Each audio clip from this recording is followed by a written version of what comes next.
Good morning. Good morning, everyone. It's good to see you all here today.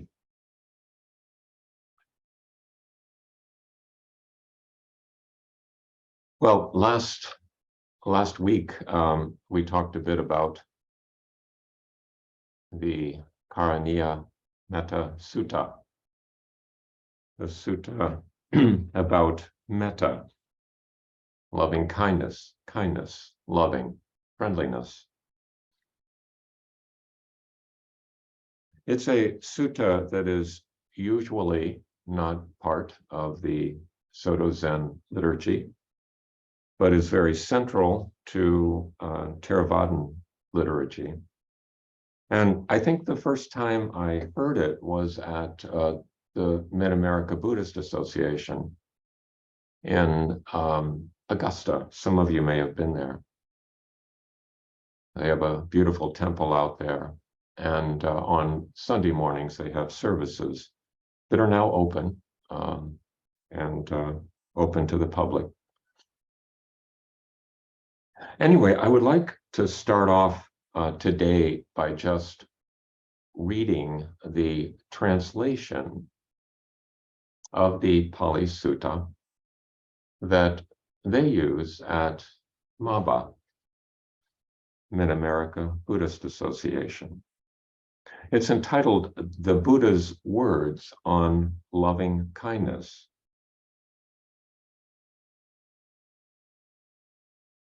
This is what should be done by one who is skilled in goodness and who knows the path of peace. Let them be able and upright, straightforward and gentle in speech, humble and not conceited, contented and easily satisfied, unburdened with duties, and frugal in their ways, peaceful and calm, wise and skillful, not proud and demanding in nature. Let them not do the slightest thing that the wise would later reprove. Wishing, in gladness and in safety, may all beings be at ease. Whatever living beings there may be, whether they are weak or strong, omitting none, the great or the mighty, medium, short, or small, the seen and the unseen, those living near and far away, those born and to be born, may all beings be at ease. Let none deceive another or despise any being in any state. Let none through anger or ill will wish harm upon another. Even as a mother protects her life, her child, her only child, protects with her life, her child, her only child, so with a boundless heart should one cherish all living beings, radiating kindness over the entire world, spreading upwards to the skies, downwards to the depths, outwards and unbounded, freed from hatred and ill will, whether standing or walking, seated or lying down. Freed from drowsiness, one should sustain this recollection. This is said to be the sublime abiding. By not holding to fixed views, the pure-hearted one, having clarity of vision, being freed from all sense desires, is not born again into this world.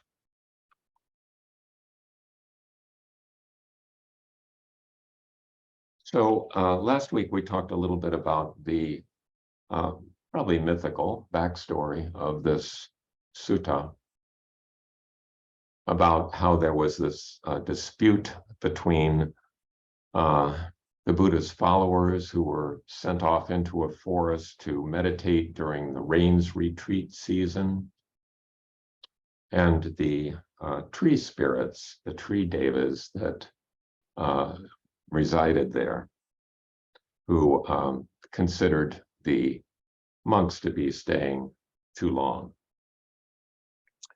And then the Buddha gave them this instruction that I just read to deal with their problems with the tree spirits. The tree spirits had aroused fear and annoyance, irritation, anger from the monks. So the Buddha was helping the monks deal with their fear and annoyance as they tried to relate to these other beings, the tree spirits. So clearly, this message can be generalized and doesn't only apply to our relationships with tree spirits, but with all beings. And the trajectory of the sutta, which is written as a verse, starts out a certain way, gives instruction, and then ends another way. Now, there are numerous translations into English of this sutta, and many of the translations, most of them, are the work of scholars who know much more about translating Pali than I will ever know in this lifetime. So I'm indebted to them, and also somewhat at their mercy. But I do notice that there are certain points throughout the verse where there is divergence of opinion about a suitable translation, so that there are significant differences as one goes through the various translations. And I think these differences are instructive, and we may never know which of these interpretations is most accurate. But in most cases, it doesn't make a difference. The various translations just offer different perspectives on the teaching. So at the very beginning of this verse, you run into two ways of looking at the Pali words that are used. There's great unanimity about the first line. This is what should be done.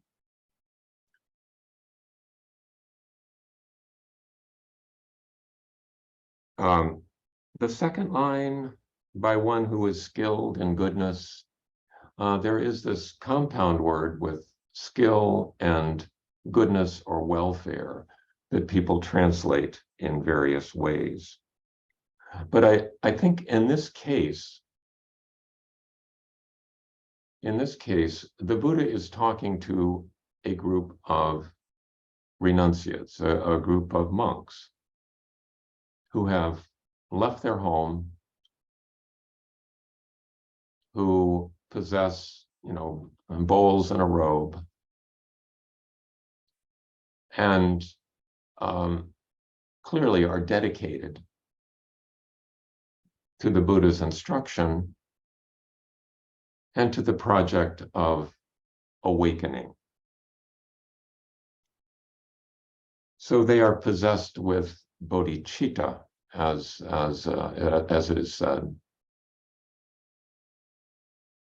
a mind bent on awakening.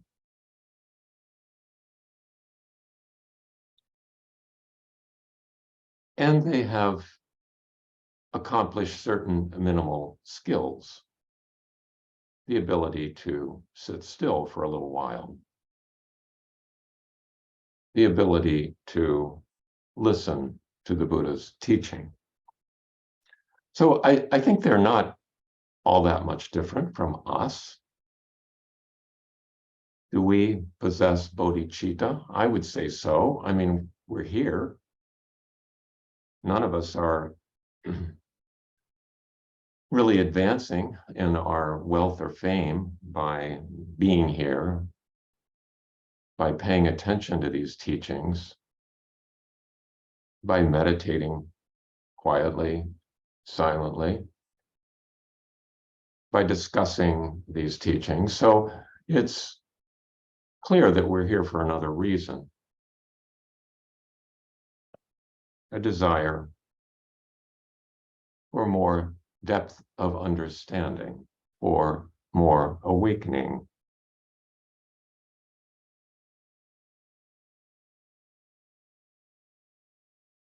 The verse goes on, and here's where you get into some significant divergence of opinion about the translation. And who knows the path of peace? Well, that can be interpreted in different ways. You can say you presently have full mastery of perfect peace. Some translators approach it that way. Others say they're talking about those who have had a glimpse of perfect peace, who are aware of its existence, who have perhaps experienced a bit of it, but are not totally immersed in perfect peace at this time, and would like to move in that direction. I think the translation at Maba lends itself to both perspectives. One who knows the path of peace, knowing you could know it on a cognitive level, but not be fully penetrated with this knowledge.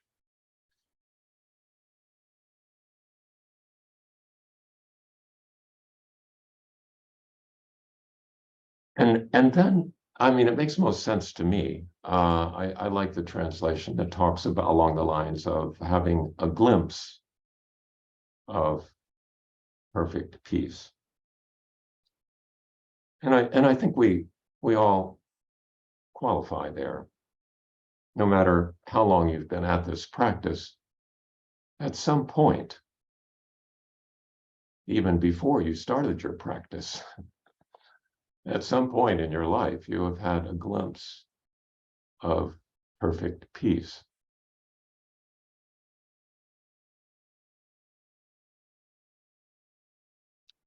And then the verse goes into this list of virtues. And having a list of virtues can be kind of tedious, but I think it's instructive. And there are 40 lines in this verse, and quite a few of them are devoted to this list of virtues. So the Buddha clearly thought it was important to keep them in mind. Just listing virtues doesn't really help you too much, but if you keep them in mind, they can serve as guide rails, or guardrails, I guess I would call them. Guardrails for one's behavior of body, speech, and mind.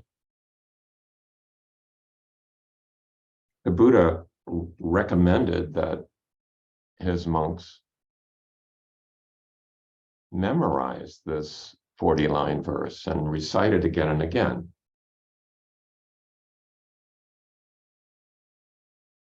So on first reading, I must say, I just sort of skimmed through on first hearing and first reading. I thought, oh, okay, there's a list of virtues. But as one spends more time with the text, it's more meaningful to consider each one. So I thought we would just get a start with that today for a few minutes, and then carry on with study of this Kariyana Metta Sutta next time as well.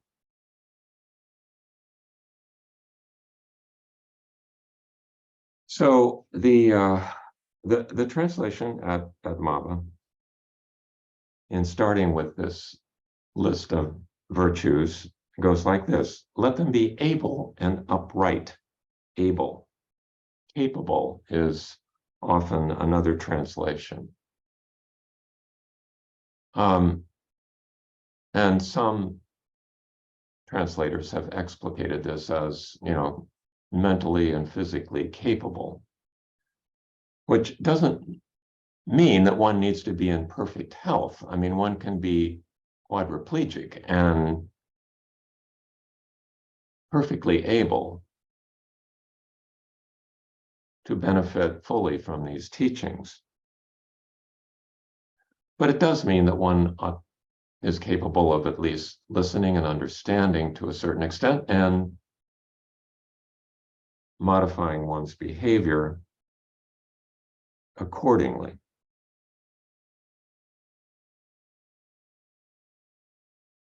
Upright.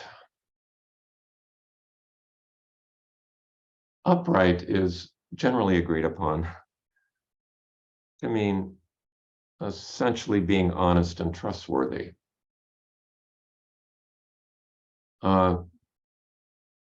Being the sort of person you would want to do business with. A person who's not trying to deceive you.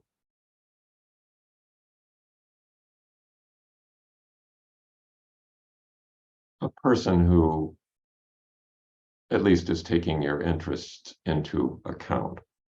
Being upright, honest, trustworthy. And then the next one is very upright. So this is like important. Okay, pay attention. This is an important virtue, being upright. Very upright. And here, this next virtue that they talk about,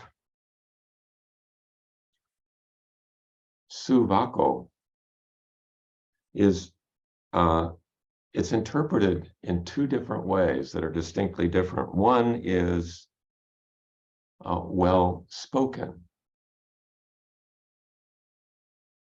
sukhavako, just sukha, good, vako, spoken. But another way it's interpreted is easy to speak to. In other words, being an attentive listener, being a good listener. So whether it means speaking well or listening well is unclear. They're probably both important.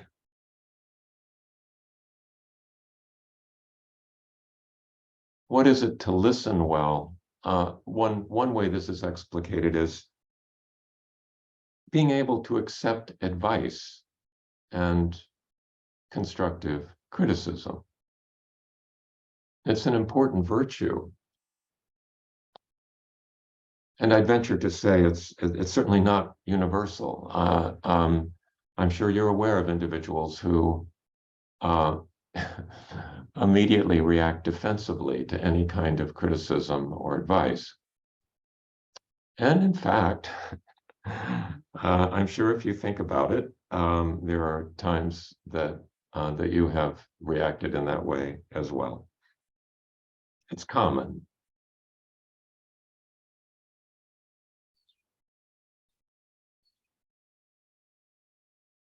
But this virtue is to be able to listen and weigh what you're hearing and appreciate the merits, if there are some, of what is said.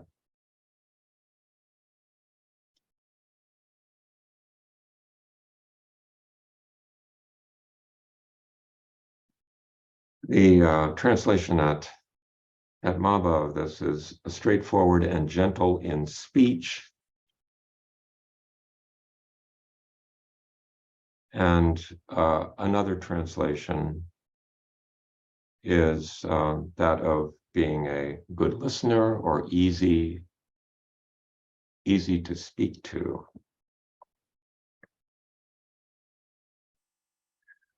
And we'll go through just a couple more of these this time. I don't want to belabor this all at once. But the next virtue, as stated in the translation they use at Maba, is humble and not conceited. Humble and not conceited.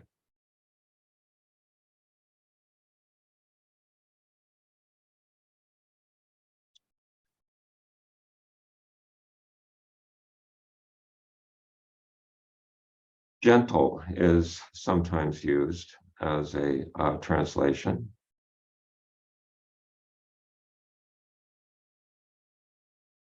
Gentle and not proud. Not arousing fear or offense. Humble. And closely related,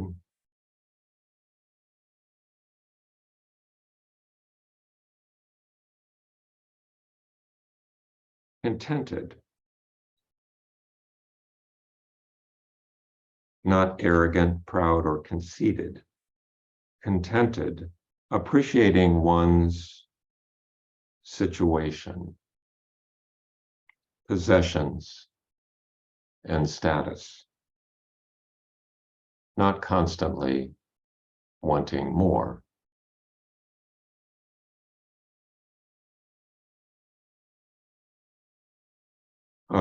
Which, as we've discussed before, is a countercultural virtue.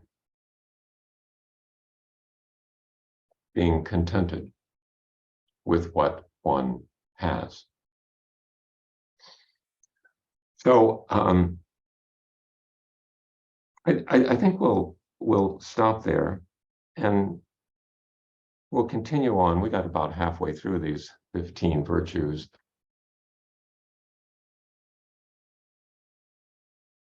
Again, I think just reading them through once, probably think, oh, okay, that's kind of like the Boy Scout oath, being brave, clean, and reverent, etc. But I think keeping them in mind does provide useful guidance. And that was the intent of the Buddha presenting them to his followers. And the overall trajectory of this verse takes one from having a glimpse of perfect peace to a state of perfect peace. At the end, most literally, as I understand it, most literally, the last line says, with following these instructions, you never again will return to a womb, or as they say at Mava,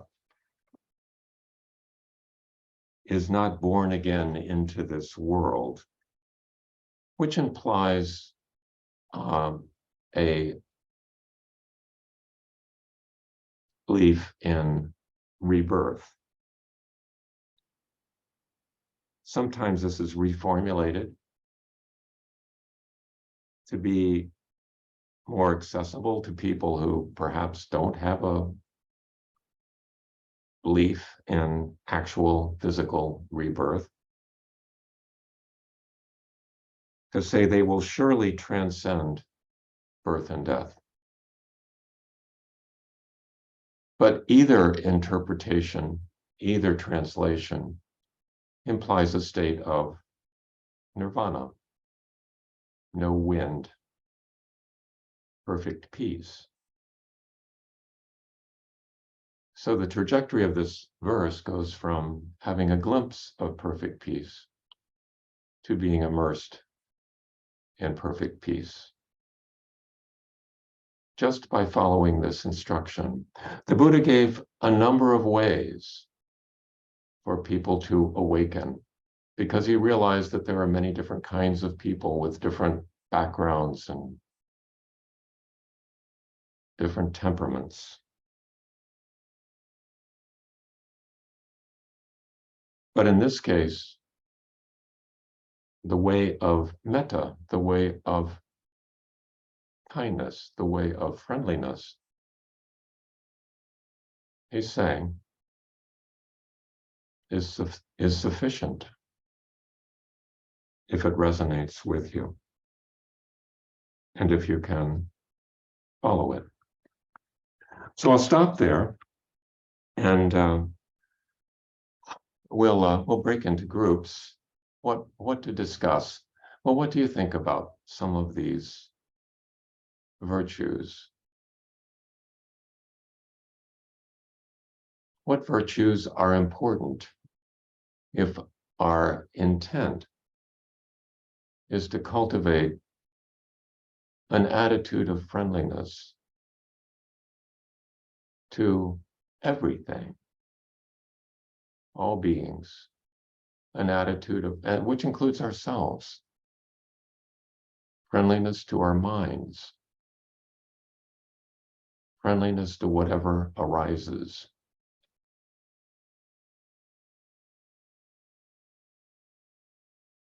What virtues are helpful?